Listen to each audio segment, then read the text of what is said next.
Well, welcome to Jurgen Tack, Secretary General for the European Landowners Organisation, the ELO, who are of course the co-founder of the forum along with Syngenta. And Jurgen, I know that you're having a busy day at the forum today because you're appearing twice. And let's talk first about over lunch. You're going to be talking about the call to action, the first time that the forum produced these commitments following our forum last year. And there will be a progress report. So what are you hoping to hear? What are you going to say? What do you hope that particular session will, how will it progress the conversation? Yes, well, what I hope is that we go a little bit further than, let's say, the theoretical aspects, because what we are discussing largely at the forum is theoretical. But at a certain moment, you have to do things in the field. And let's say that's exactly what the call to action is about, is making sure that we are not only discussing topics here in the room, but that we are also realizing things there in the field. And the ELO has had a busy year for actually being out in the field. You've had summits, I know, Brussels, Madrid, and so on. You've talked about AI, for example, in conversations that you host and have. Give me a flavour of moving from theory to field and practice. What are the themes that you are hearing? Yeah. Well, let's say, of course, we are at the forum, so this is all about agriculture. But let's say different with the past years is that this year we have a forestry event the day before. We have a nature conservation event on private land conservation the day after the event.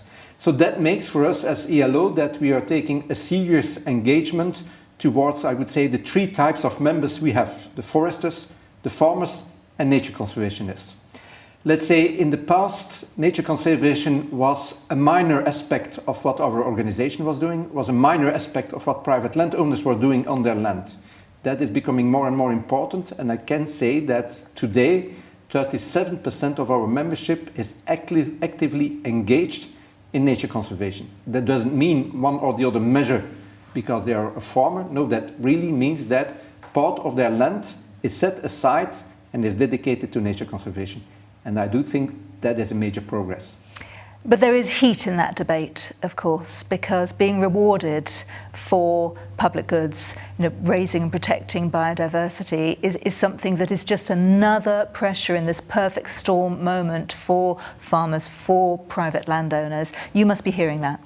Yeah, absolutely. Now, I have been involved from the very beginning on the concept of ecosystem services and nature-based solutions. Now, ecosystem services, that makes that you are delivering something. And if you're delivering something, I do think that there should be a payment for that. And if that payment is right, then that gives a perspective for the farmer and enables the farmer to take the right decision. Because at that moment, let's say the aspect of the ecosystem service can be taken fully aboard of their business plan.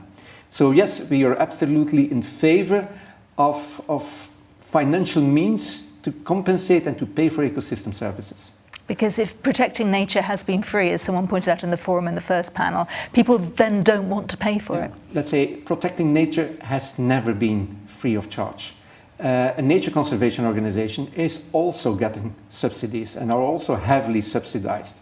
So why not giving the opportunity to farmers, to foresters, to private landowners also to take their share? And I would say, and just in the same way, getting paid for that. And I do not have a problem that, let's say, that we come to a system where the payment for ecosystem services are equal for all of those partners active in the rural areas. Finding equality and fairness within that is, of course, the difficult path to tread. You have a scientific background. I know, in fact, you were the scientific director of ELO until last year. You are now the Secretary General after 28 years of Thierry Descailles being there. So you take on that new task, that new mantle now, with renewed vigour by the sound of it. Yes, well, let's say Thierry has done an excellent job over the last 20 years and is still doing an excellent job because it didn't disappear just like that. He's still the president of the board. But let's say I do think that we have complementary knowledge, we have complementary views, and they're fitting quite well So I do think that with the two of us, we can move further with the organization. Well, that's good to hear. And then you will be on the third panel of the day later in the forum. What levers can the EU pull to deliver systemic change? What have we learned? Now, we had Ursula von der Leyen address us in the conference to open it up.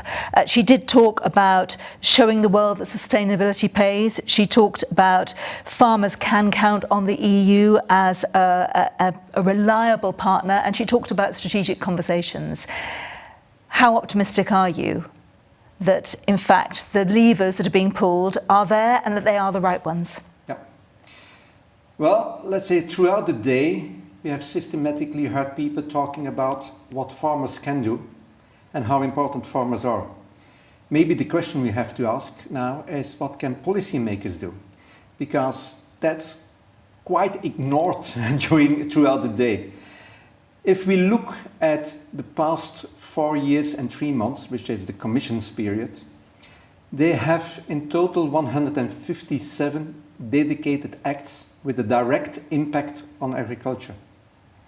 In total, that's fine for almost 10,000 pages. How do we want that farmers are going to translate that knowledge into their practices in the field? What is happening in reality is that farmers are hiring agricultural advisors to do so. And that advisor is going to read the legislative documents on one side and is going to translate it into a profitable business model on the other side. And the farmer is implementing that business model. But we are losing the link between the objectives of the policymakers and what the farmer is actively doing in the field. Many of the farmers have no clue anymore how what they are doing in the field is linked to biodiversity and climate. So we have to reconnect, because otherwise we are never going to reach that transformative change. Well, the forum, of course, is a great place for connecting the dots and having those conversations. Do enjoy your discussions today. Thank you very much.